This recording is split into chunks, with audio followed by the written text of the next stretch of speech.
here. We'll talk with him in just a minute. This is Today on NBC.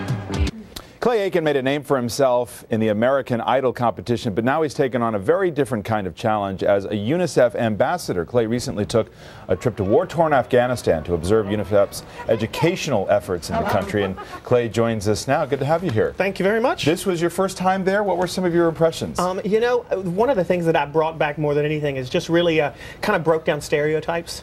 We see so much negative on TV now about Afghanistan, and the people who we met were absolutely warm and the most hospitable I've ever met.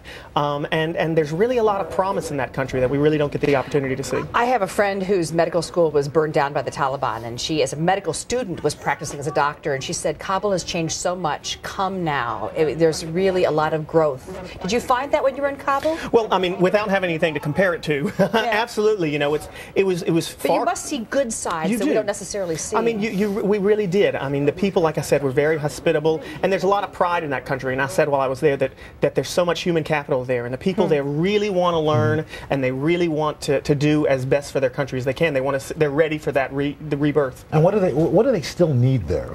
You know, I think one of the biggest, one of the most important things that I saw is access to education. There are now 6 million children who have enrolled in school this year, up from a few 100,000 right after the Taliban fell.